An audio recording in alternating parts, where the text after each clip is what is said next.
Welcome to the Geek Homeworld. I am your host, SavageTechman. We talk sci-fi, TV, movies, superheroes, and all from a geek perspective. You can find us on Blogger, Google+, Twitter, Facebook. We're everywhere. Join the Geek Homeworld.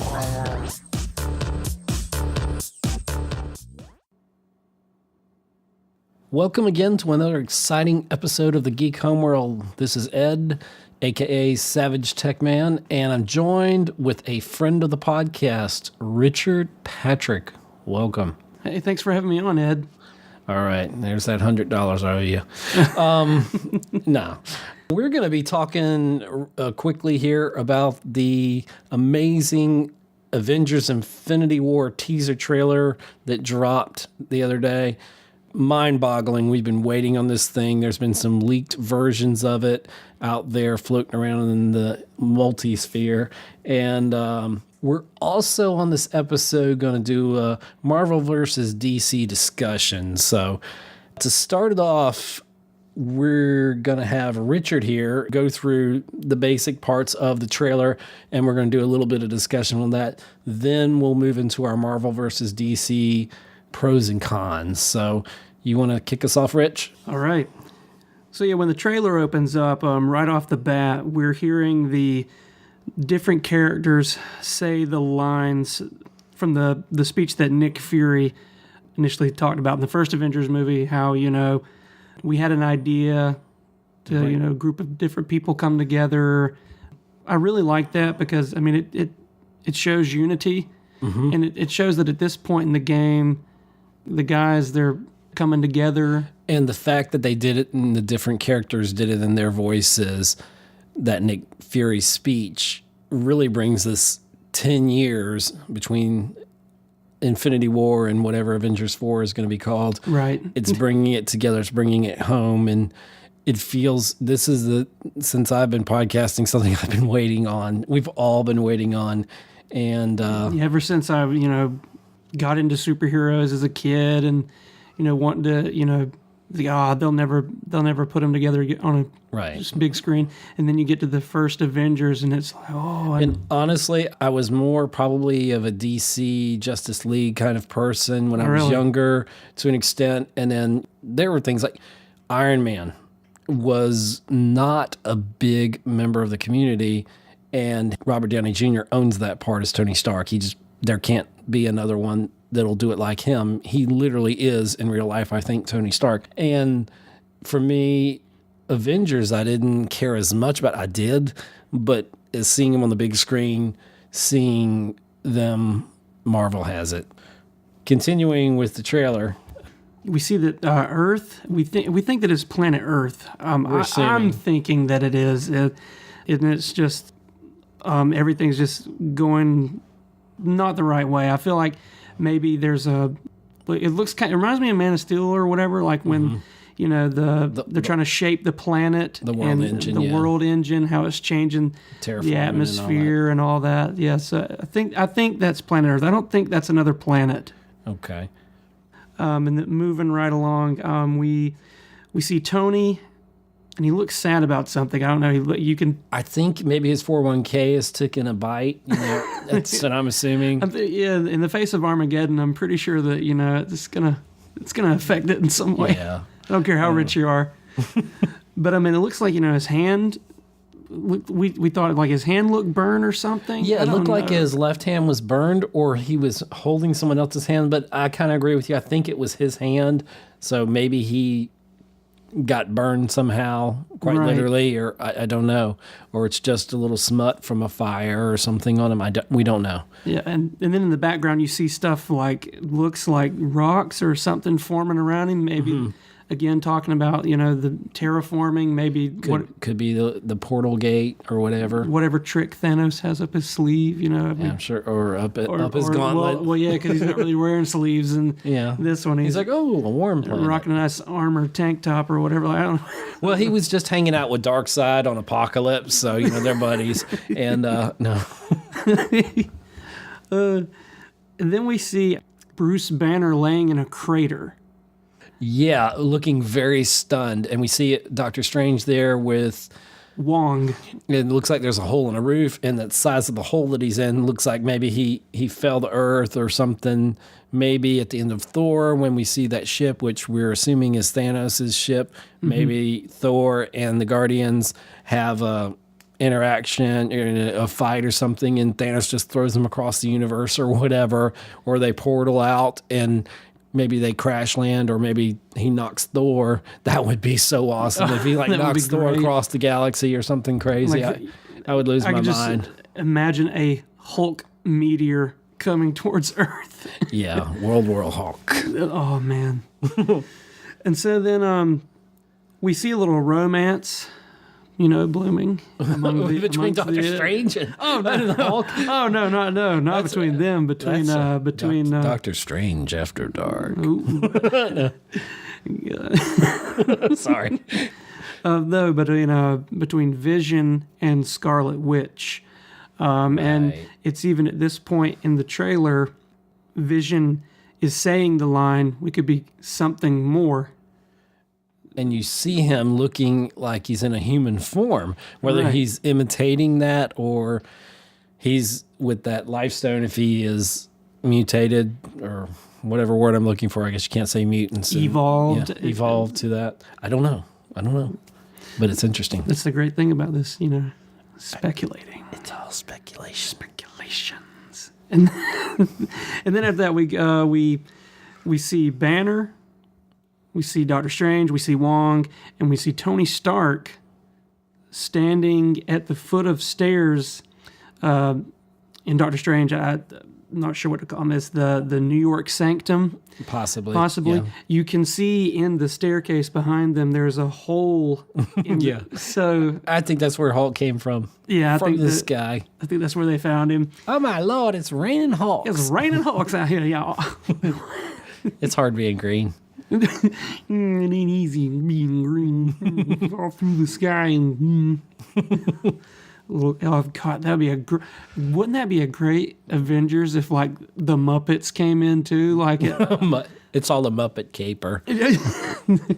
Waka waka Thanos. I'd be Animal on the drums. Yeah, you already got my money. I'm gonna buy that ticket right now. Sweet. If they make that. But Tony walks outside, but then we cut to what looks like a young kid on a school bus. I wonder who that could be. And then we see Hare stand up. And I'm like, it's Spidey sense. Spidey sense. Yay. Peter Parker, Tom Holland is on the bus. And get on the bus. Get on the bus. And and that's one of the things about Spider-Man Homecoming, me in particular, people were wondering, where's his spider sense? Well, heck, with that suit, would he really even need it? Exactly. It's built into the suit. But it's nice to see that, they actually show that he has spider sense. That's cool. Nice attention to detail with the hairs, and then he looks out the window and sees what looks like Stargate. Stargate, or we're crossing all our genres here. That's right. Or the Red Ring of Fire that I fell into the ring of Johnny Cash is. Oops, wait, we don't own the rights to that. Oh, that's right. I always thought that would have made a great Preparation H commercial. That's just me. That's great. But it looks like one of those dangerous rides from your local fair, the Ring of Fire, whatever. Oh yeah, and you get stuck at the top. That's right. Yeah, that's a big fear of mine. So, what else is happening in this trailer? So we go from there. We see Loki, bad boy Loki with the Tesseract. Who knew at the end of Thor Ragnarok that he was going to take that Tesseract? Of course he did. You can't see it, but I'm raising my hand. Yeah, I know. No doubt he had the Tesseract, and he was going to do something with it. Yeah, you can trust Loki, right? Right. He's got a great track record of being the most reliable guy. I would hate if he were my therapist or something. He'd be transforming into my parent and making me oh no, don't ground me, please. But breaking my heart, Anakin. Oh no. Okay, too many references. Back to the trailer. But so he opens a portal, and who else should walk through but the big bad man himself that we've been building up to all this time? Bruce Wayne. The Joker? Oh, wait a minute. Wrong universe. No. Oh, Thanos. Dark Side. Oh, no. the other Dark Side. You mean Apocalypse? Oh, okay. I'm sorry. Yeah. Thanos. There's actually been some pictures I've seen people Photoshop. Instead of Thanos, it's Grimace for McDonald's. That's hilarious. It's so great. No, but honestly, all joking aside, I think Thanos looks really good here. Me personally. Now, there's been some things I've seen online where, following the years of those quick little after-scene credits or mid-scene credits of Thanos, he's gone from purple to blue to something. I'm assuming this is the lighting in this particular one. I don't know, but is Thanos got a chameleon ability to change the color of his skin? I don't know. Doesn't matter. It's not going to be a world breaker for me. I just want to see him get down and fight some Avengers and just do some destruction. Yeah, I'm smile while he's doing it. A villain who's gonna smile brings happiness to my face to destroy you. That's right. And, courting death. You just, it makes it so much better no matter what your job is, whether it's, working retail or the food industry or trying to bring balance to the universe in a destructive way. It's kind of like Darth Vader, but you can't tell if he's smiling. Right. If you go in there with a positive can-do attitude, you can accomplish great things. You can obliterate an entire planet, but we're defenseless. We're Alderaan. We have no weapons. Thanks, Governor Tarkin. I think Ed really wants a Star Wars Marvel crossover, but hey, Disney owns them, so... Yeah, and they're negotiating again with 20th Century Fox to try to get all the properties back, so maybe one day we get an X-Men versus Avengers, and then the world will explode. The internet will just melt, and I'll be happy. I'll die a nice, happy puddle of goo on the floor. Ghostbusters. Anyway. All right, so back to the trailer. So after we see Thanos make an awesome entrance, we get an entrance of another awesome character, Spider-Man, but he's wearing the Iron Spider suit. Yeah, that's cool. One thing about Thanos, when he walks in, he goes, "Good evening, ladies and gentlemen. We are tonight's entertainment." And then boom. No. No, it's a Dark Knight reference there. Enough references, okay? Stick to the plan. Stay on target. Stay on target.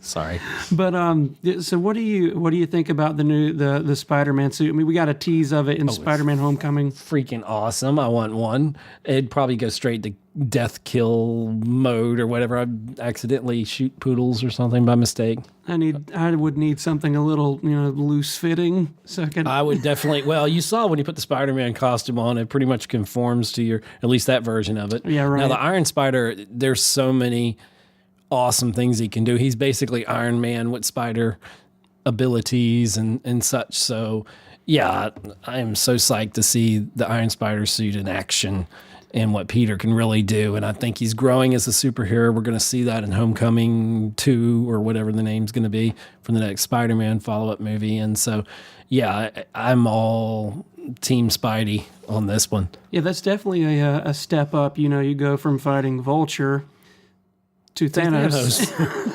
Yeah, it's kind of downhill from there. If you can beat Thanos, it's been a good day. Green Goblin, Doc Ock, who are those people? Hey, it reminds me of this movie, and they had these walkers, and they're, how old is this kid, Tony? I didn't carbon date him. That's so great. Yeah.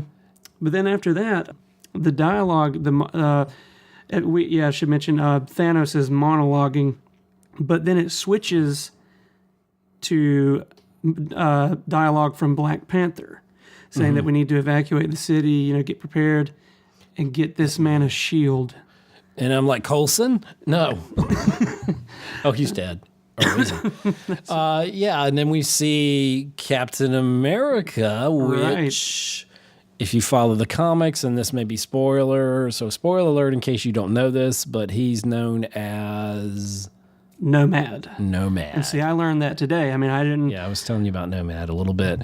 But when he gives up, he puts the shield down, basically he drops it at the end. He's like, I want my shield back. Him and Tony are fighting, and then, then that nice little love letter, or he sends to Tony, if you ever need me, I'm there. That's so Captain America, right? But whether he's Nomad or not, or a version of Captain America, I think they're still going to call him Captain America. I don't know, but I still think that that it's going to be awesome regardless. I don't care what your name is. It's what you can do and how they pull together as a team. Like later on, we see the big screenshot that's going to make the great poster of the team led by Captain America, whatever his name is, Nomad, and they're running towards the Lord of the Rings battle. But we'll get to that in a second. Right, and see, it's Wikipedia, but I was reading, cast and characters in the new Avengers movie, and when it says Chris Evans, it doesn't say he's playing Captain America, it just says he's playing Steve Rogers, and Chris Evans has said that this movie is about Steve Rogers trying to figure out who Steve Rogers is without the shield. So, he's going to be discovering himself. It's not easy to be Steve Rogers. Oh, I can't stand to have a shield. I can do this all day. I know.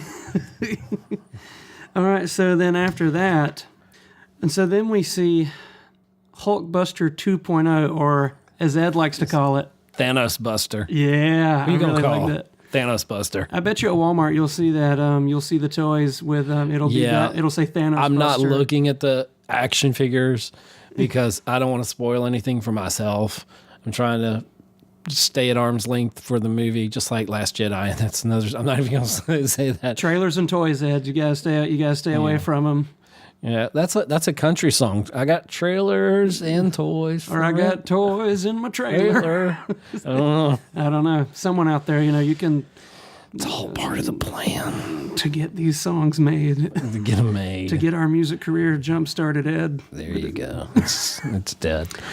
Well, then we see these shards or these like columns are like falling out of the sky, and there's these aliens. And there was like one guy in the sky. He had one job to keep stuff falling from the sky, and apparently he was on his coffee break. That's right. So then we see these, I don't know, Croc aliens. That's what we call them. Croc aliens. Let's call them like 4 arms, and they're fighting, and it's this Lord of the Rings battle where they all come charging at each other, and that great Avengers scene of them charging in the battle. We're almost there, but before we get to that, I know I keep teasing it. You keep teasing. You want to get to it, but first, how about a little Thanos choke slamming Spidey onto that's hopefully he was in the Iron Spider. He was in the Iron. So maybe that protected him, because I'm thinking even without the Infinity Gauntlet, if Thanos slams you to the ground, or like the part where he punches Tony,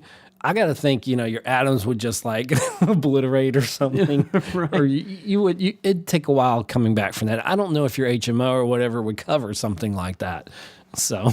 And you're talking about the gauntlet. At this point, he doesn't even have all of the stones in the gauntlet. He's got the blue stone from the Tesseract from Loki, and then he's got the part with Vision where he's extracting the Mind Stone. And I love the character of Vision. Paul Bettany does such a great job, and I don't want to see anybody die, but maybe they need to. And we'll talk about that. We'll talk about that. I'm sorry, I'm ruining this, ain't I? I just love jumping ahead. It is that parent at Christmas that's like, you can open a present. Come on. I want them all.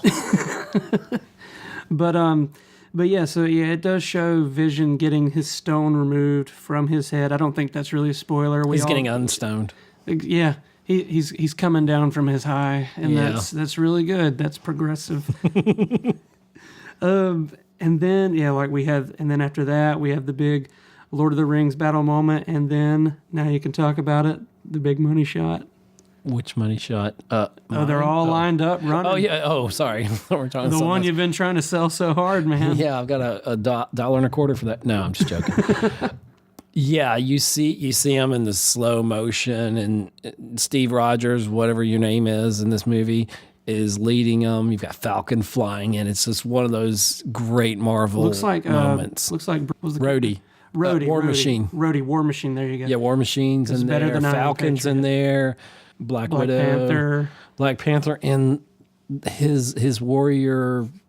I don't know if she's princess or security guard, kind of. Well, Black Panther hasn't come out, and as soon as we see Black Panther, I'll know that. I should have looked her name up, but yeah, she's a butt kicker. I can tell. I'm ready for that movie too. I'm ready. Oh, I'm so ready for Black Panther. That movie is just going to blow people away next year. It's just going to be all that. I'm so excited. All that and a bag of chips. Mm-hmm. And then we get the big title, the big scores revving up, Avengers Infinity War.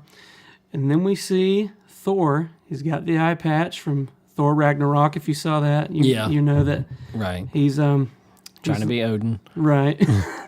Like father, like son. I've lost my hammer. How does he get his hammer back? I don't know. Is it Entertainment Weekly magazine had different covers of Avengers, and they show him, spoiler alert, so it looks like a Black Mjolnir hammer. And most of their costumes, if you notice, because of the darker tone, I'm thinking most everybody's dressing in black and more combat kind of colored outfits. They may be going to a funeral. Oh gosh, they may be. I've already mourned Mjolnir. I wish it would return, and it looks like it will. And I didn't know if I looked carefully enough, but does Thor's eye return, and does he keep that patch? I didn't look close enough. I don't know either. I think maybe for the photo shoot he doesn't have it on there. That would be weird. I don't know. I don't know. It's kind of like Robert I don't Downey think he Jr. can grow back his eyeball though. Well, who knows? Scarlet Witch could do anything in the comics. She had enough of mutants and pretty much wiped mutants out off the face of the earth. She just had a thought and said, and freaks out, kind of like when Quicksilver dies, quote unquote. Age of Ultron.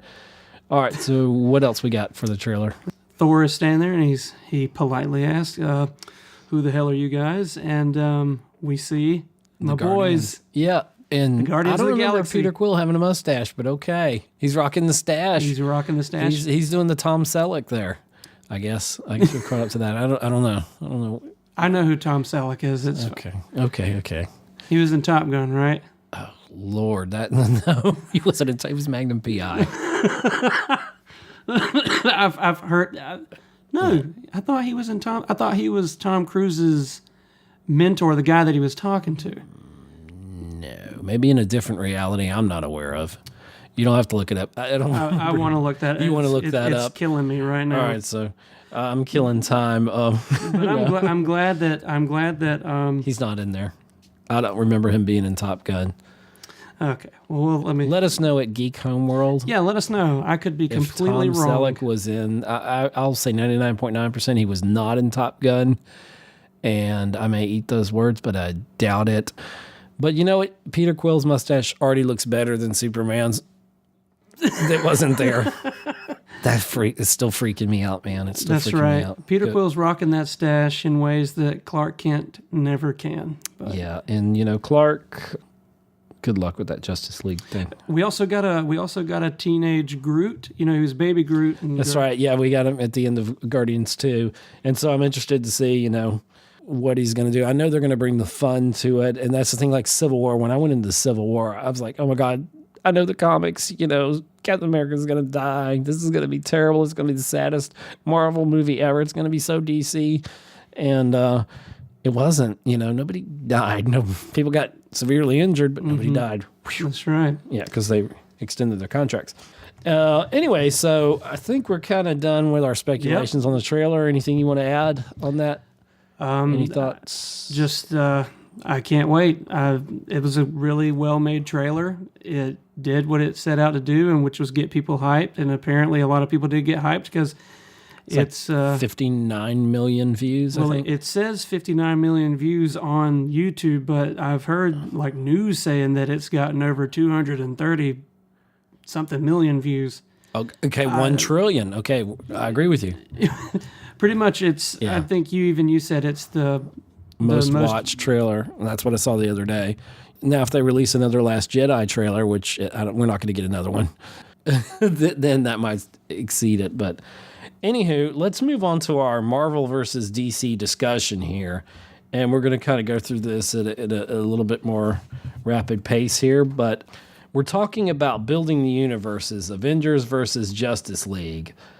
I think we kind of agree that we should appreciate and enjoy the different universes for what they are.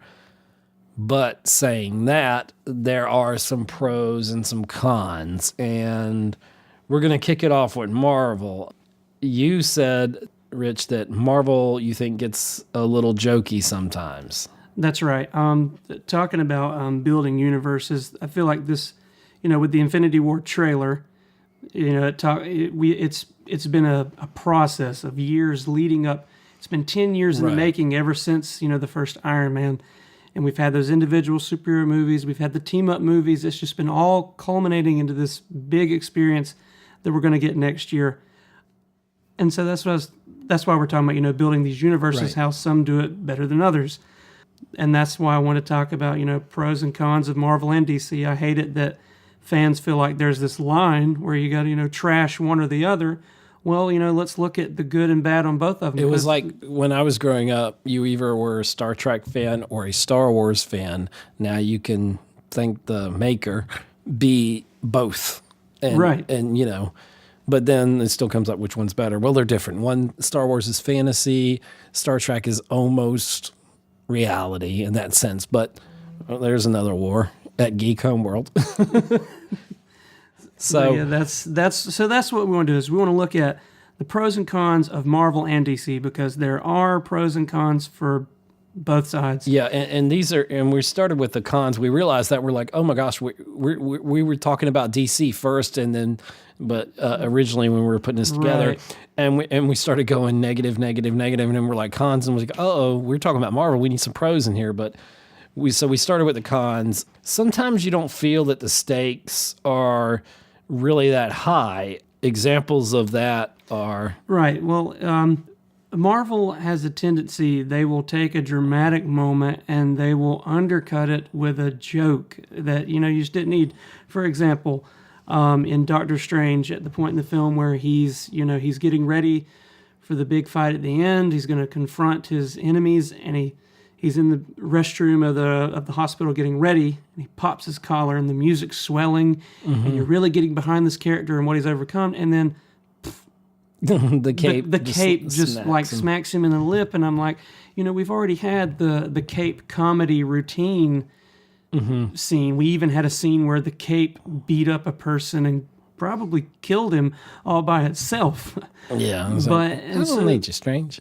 Right. So at this point in the movie, as just from a filmmaking standpoint, in a story, it's like this needs to be a serious moment. We're getting behind this character. Let's go. Let's take care of business. But nope, just undercut it with a little joke. Right. I'm all for jokes in these movies. A lot of the jokes work. I love the humor that Marvel brings, but a lot of it just feels forced sometimes. Well, the first Guardians changed the game. It brought humor into the universe there. And then Thor Ragnarok, as wonderful as that movie was, if I had to compare Justice League and that, I definitely would say go see Thor. You should still see Justice League, and you can hate yourself later or someone else. Thor Ragnarok, like you said, was heavy on the joke. Sometimes it was basically a comedy that just happened to be in the Thor universe, and I don't have a problem with that, but I do to an extent when they don't turn the humor off, and I think you said it lessens some of the scenes in that. Some of the impact of some of the scenes. Right. Some of the jokes in Thor Ragnarok completely felt forced and out of nowhere. But some of the more subtle moments with Chris Evans. I mean, not Chris Evans. Blah, blah. Yeah, that's another movie. That's another Chris. Chris Hemsworth. Thor. We went through a flashpoint there, so we've changed all the multiverses. We've changed everything now. You've changed things. Everything you know is a lie. And all the lies you've been told, they're lies too. I could be lying right now. No, I'm just kidding. I don't know. No, it's another Chris Hemsworth who plays Thor. When he's interacting with Bruce Banner, their little banner, when they talk back and forth, you see subtle conversation stuff that makes you laugh. Like when they're on the ship talking about, who's the strongest Avenger? Oh, well, it's debatable. Those little moments. I'm like, wow, that's just subtle but funny. Yeah, I beat you. Yeah. Doesn't sound right. No, I beat you. Right. That was wonderful. That was a good thing between them. DC gets too dark sometimes. We've said this before, and everybody said this, that Superman shouldn't be brooding. He's not Batman, okay? That's Batman's job to be broody, okay? And even in the new Justice League movie, Batman decides he's going to be cracking jokes. I'm like, okay.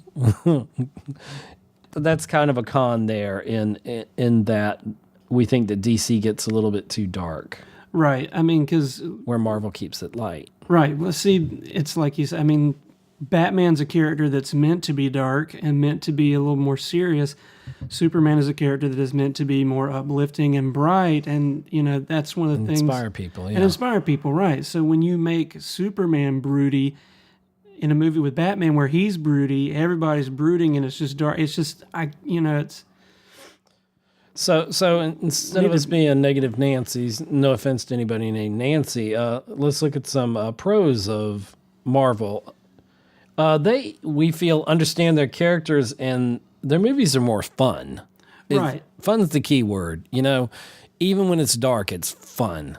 Right, because I don't want anyone to think that I'm saying Marvel is just nothing but jokey. They can have serious moments, and they do. Yes. It's just here lately, like you were talking about Guardians of the Galaxy. I feel like ever since Guardians of the Galaxy came out, and it was so funny, and everybody loved it. I feel like Marvel's like, well, let's just throw in more jokes because people seem to love the laughs, and we love the laughs. But if everyone's cracking jokes, and you undercut those dramatic moments with another joke, and you don't let that dramatic moment sit.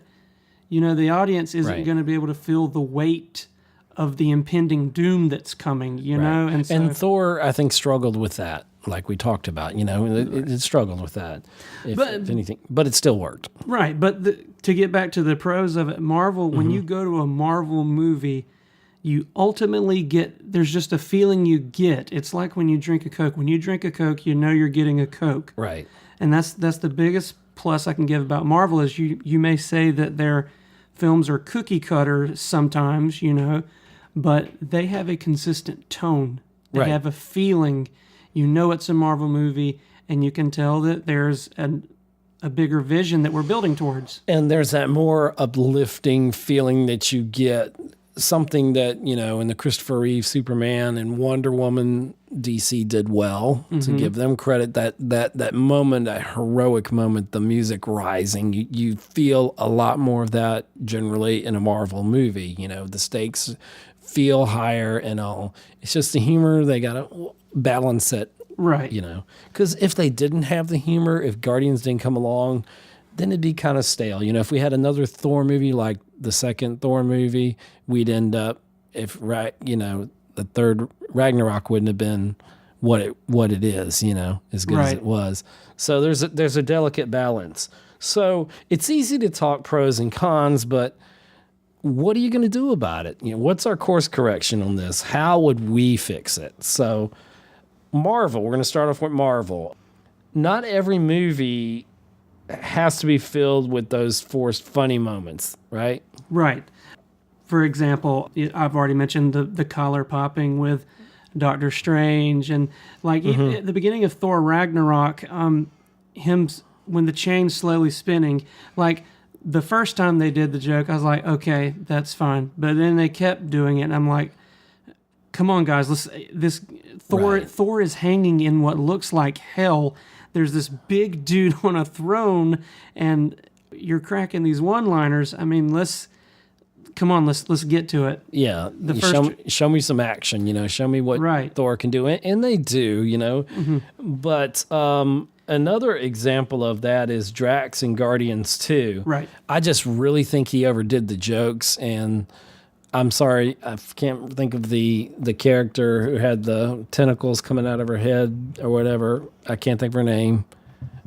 And that's fine if we don't know. Oh, the antennas. Mantis. Mantis, thank you. Yes. Mantis. Mm-hmm. But with Mantis, I just think he kind of crossed the line, and I felt a little uncomfortable. I was like, okay, we get it, You don't find her attractive. I find you repulsive and everything. And it's really not a kind thing to say. And Drax in the first film felt more serious, and it's fine if you get relaxed in the role and he's trying to bring the comedy, but I felt like Drax was trying too hard there, and they were trying to get too many laughs off of easy, dumber jokes. And I don't mean, to be disrespectful, but I kind of think they were Drax's character was kind of disrespectful to Manus in that sense. I mean, maybe one quip here or there, but right. It was just over and over again. And it's like, okay, we get it, move on.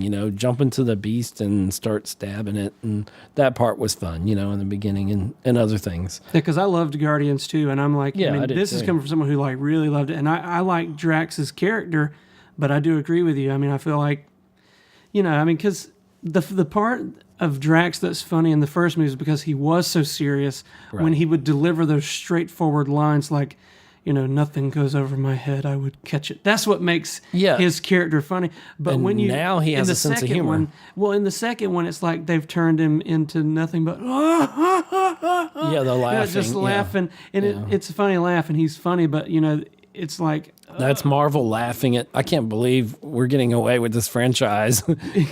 No, we love Guardians. Guardians is great. Yeah, it was a breath of fresh air that was needed. What else? Let's see. Some good here on how we fix it. Loki's a good villain.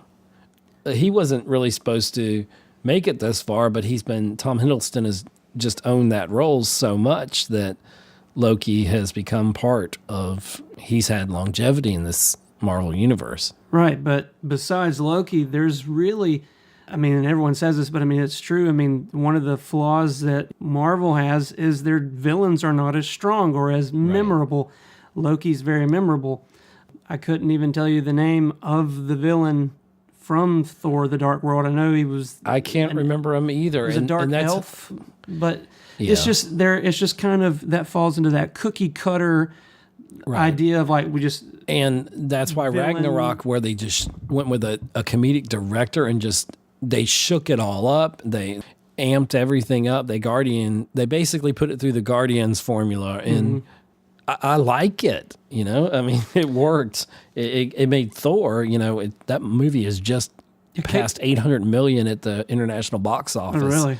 It's like near the top 10 or close to the top 10 of all Marvel movies right now. So who thought our third sequel out, who thought Justice League would sort of bomb, or, as some people are calling it, and who thought that Thor would be, if you look back years ago, movie. If you said, okay, I'm putting a Justice League movie together, you're going to think that's the biggest movie of all time. If you told me that 5-10 years ago, then you told me a Thor movie would beat the box office of that, and more people would go see Thor, I would have totally not believed that at all.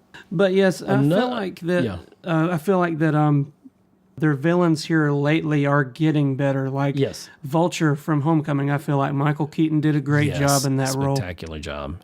He's a great Batman, but he's an even better villain. Yeah, that car scene. Yeah, I'm like, who hasn't been that teenage guy or whatever? You're going on that date and you're talking to the father there, and he's like, "If you hurt my little girl," but you multiply that by the fact that he's a supervillain. I'm a supervillain. You're like, oh my, I totally get. And Tom Holland played that scene so perfectly, and that was of course a throwback to Spider-Man with the Green Goblin and all that at the little Thanksgiving dinner there. So I like the little nods that they send backwards in time. And one villain that you really enjoyed from Marvel was Hela. Yeah, from Ragnarok. From Ragnarok, yeah. I think she was hella good. She was hella good. I had to say it. Sorry. No, but it's just you could tell that Cate Blanchett really was just chewing the scenery and was just loved it. She loved. She did it, I think, because her kid said, "Mom, you have to take this role. You'd be so cool in it." And she's like, "Okay." And side topic, she looks younger and younger in whatever movie she's in. I'm like, she's wonderful, and what a great portrayal of a villain. I just felt like in the fun of the film, she was serious, but in the fun part of the film, she was having fun with the part. You could tell when an actor's enjoying that part, when they're not just going through the motions, and being the first female Marvel villain finally, and she's pretty much death. Knocked it out of the park. To an extent, yeah. She's spoiler alert if you hadn't seen Ragnarok, which I can't imagine why you hadn't. Yeah, why are you listening to this?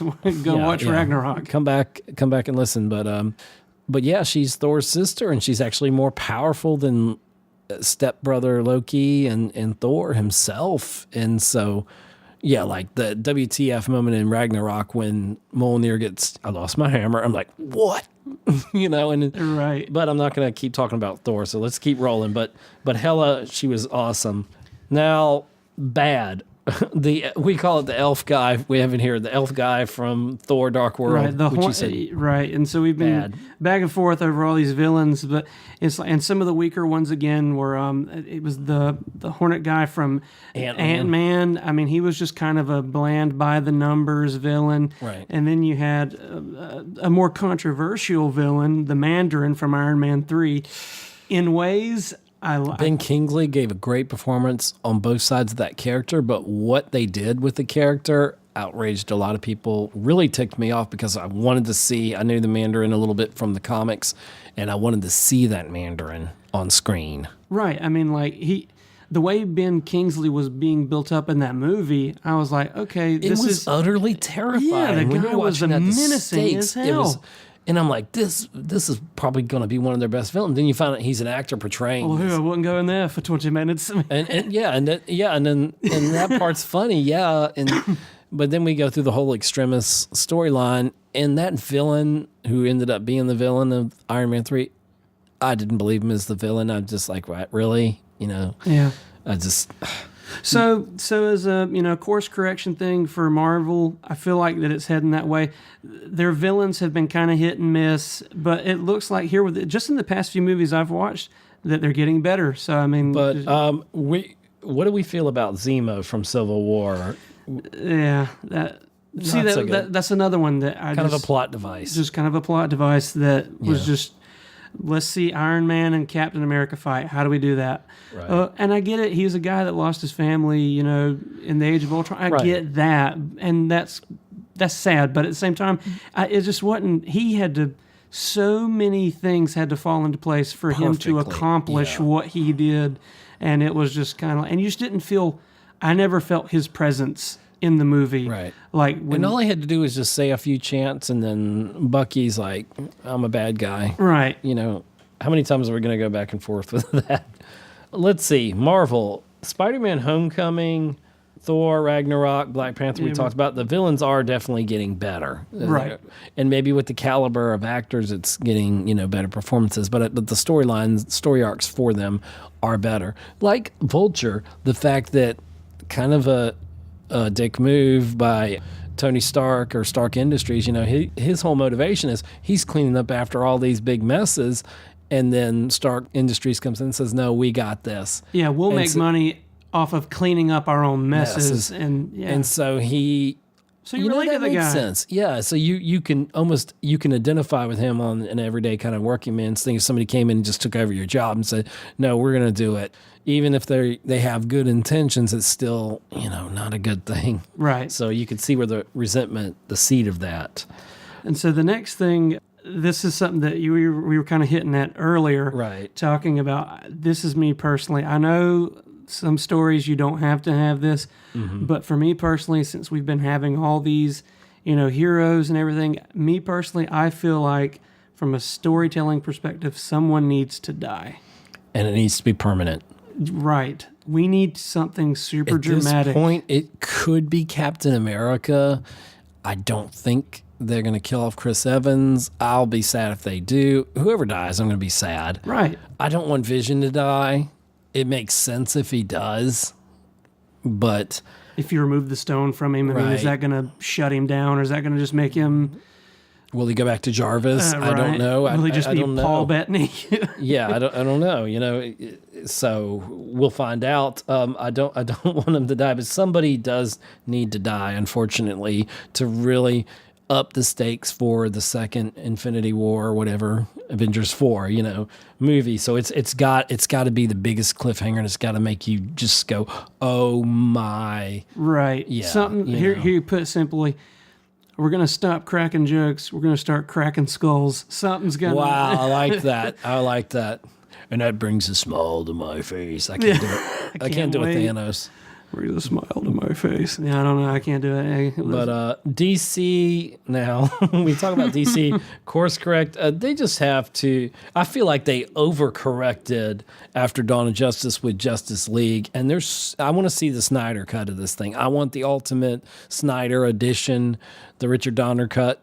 Whatever. I'm right there with you because I'm like you. I agree with you. Like you were telling me earlier how the extended cut of Dawn of Justice explains things better, and I agree with it. It was actually it's a long sit, but it's more cohesive. It's a good 3 hours, but it makes sense for 3 movies in one. I mean, in some ways, I think, and here's blasphemy, but some ways I think Dawn of Justice is a better movie than Justice League, at least from a story point of view, but just with the cohesion. But even then, it is still 3 parts of a movie.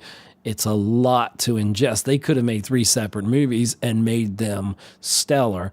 But DC's in that hurry up, let's catch Marvel. Marvel's already making $1 billion on their Avengers things. We got to get a Justice League together. If we show them on a TV screen, which is not the right way to introduce characters. Right. And it's like, you don't it's like you think they'd realize, okay, how did they get to that $1 billion point? Well, they took time with their characters and they introduced the solo films, and we built up to it. It's like they're just trying to, let's just cram it. And what you don't realize is, I mean, I'm sure, superhero films will eventually maybe start to die out. I mean, I haven't yet. I know, but I look at them as like the modern Western, back in the early days, like Western after Western was getting cranked out. Exactly. And then eventually they kind of, slacked off. But what Warner Brothers needs to realize is that DC has its fans just like Marvel has its fans.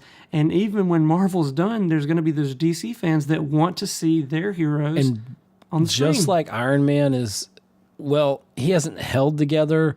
He's been the catalyst and kind of the glue also in the background there. He kicked it off, for the Marvel Universe. Batman, poor Batman, he'll never get to retire. They are going, that property, there's going to be a Batman, whoever. I want to see a Batman Beyond. Dude, I was just about to say that. I totally want to see that. See if you agree, and you guys out there, you can see if I agree already. I'm trying to figure out who would play, Batman and Batman Beyond. For old Bruce Wayne, I really wish he would do it. Clint Eastwood as old Bruce Wayne. Oh my God! In an empty chair, dude. With that, this used to be Robin with the huge black Great Dane that he had in the cartoon. Yeah. I could see Clint doing it. I really wish he would do it. That would be interesting. That would be interesting. I don't know if he'd do it, but you better get on it now, though. I'm just saying. I love how you tied that into Westerns because he was big with Westerns too. Go. So the tone of it. DC for this Justice League is lighter. Right. And so I can see that they're listening to fans, but bringing in Josh Whedon, I can tell, you can tell the special effects. Some of the things this felt like a rough cut of the movie, what we saw in theaters. And that's why I think I've heard, and I don't know how true this is, but I've heard only 20% of what Zack Snyder filmed and envisioned or whatever made it to screen. Now, I don't know if that's true. I know there was about a month or 2 of reshoots, which is a lot, or can be a lot. And the Superman mustache. There's so many things. We're not going to just go off the rails here. That's another episode. You got to listen to our Justice League review here that we did. And we go into that in more detail. But of course, I miss Martian Manhunter. They're never going to probably bring Martian Manhunter in. He's just one of my favorite characters. I'm back to Smallville, even in Supergirl. I like the character. And see, that was your favorite character. That's your character. One of my favorites. One of your favorite characters. One of my favorite characters. I mean, of course, I love Superman, Batman, Spider-Man. I grew up on all that. Don't get me wrong. I grew up on the Super Friends. So Aquaman was this corny, dorky thing. Justice League. Now we have a great Aquaman that is believable and can kick butt. So, you know. But you're talking about the formula. It doesn't have to, DC doesn't have to use Marvel's formula, but Marvel's formula is the perfect formula. It's the secret serum. Exactly. But I wonder where we go. Do we have another Justice League, or do they just say, okay, let's try some solo movies out like Wonder Woman? With Honestly, DC? I want them to try some solo movies. I know that it was a rocky start, and we had the death of Superman, and then we just immediately bring him back. But there's no way to correct that. But I wish Flashpoint. Just do a Flash movie. Flashpoint movie. Do Flashpoint. Reset your entire universe. You can wipe out Suicide Squad. Sorry, Suicide Squad. Even though we're probably getting the Suicide Squad too. We'll see. Maybe they'll improve it. But I know that. But I just at the end of that Justice League movie, when the heroes are off, going to do their own things. Right. I'm not gonna lie. It made me want to see some individual superhero films. I want to see a Cyborg movie. I'm interested. I'm hyped for the Aquaman movie, and of course, obviously, we know we're getting Wonder Woman. We know for a fact we're getting Wonder Woman. We definitely know for a fact we're getting Wonder Woman 2. That's just a no-brainer, and that's going to be awesome. We know pretty much sure we're getting Aquaman because it's just about done. But I don't want Cyborg and Flash not to get a movie. I think Flashpoint, because they announced Flashpoint, I think it's going to happen, and I think Flashpoint needs to happen. And I would get my writers together. I'd bring in some comic folk, you know what I mean, from the comics. I'd bring in everybody, and I said, listen, let's not look at the budget, and let's not look at the bottom line. Well, we don't need to spend $300 million on a film, okay? You're not going to make that back realistically. Right. But let's look at it. Let's go back to formula here. Let's use Flashpoint to reset. Let's hit the reset button. Let's get this right. Let's take what we've learned through, even though I liked Man of Steel, I would have rather seen Man of Steel 2 than Justice League. That's exactly right. I mean, I would rather. I would have built that up. Because honestly, this is we keep talking about characters because for me personally, that was my favorite part of Justice League. I feel like some could have been fleshed out more than others. But for the most part, the way the characters were portrayed and the way that the actors conveyed them, I liked them. For me, they got the Justice League right. They didn't get the plot's messy.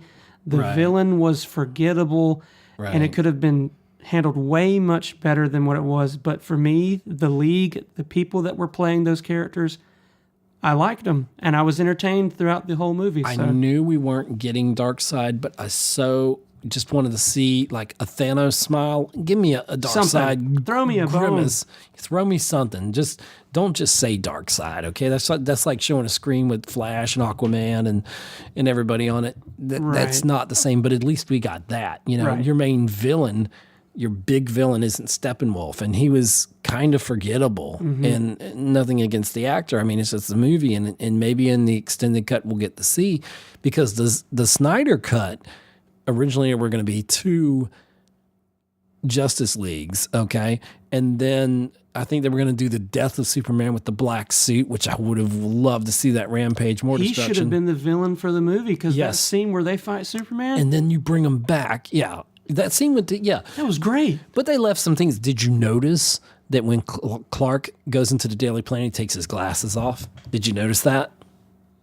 So what does that mean if they continue the Justice League thing? Is he just going to say, okay, I'm giving up the Clark Kent persona? Or he just not care? They're straight out, when they're fighting, they're straight out calling him Kal-El and everything in front of the cop. Clark and... and so... Cop's like, I'm writing this down. So I don't know. You're right, if you do ditch the glasses, he looks like Superman. That's the thing you'll see. You didn't see Superman Returns, but that you'll see a little nod to that in there.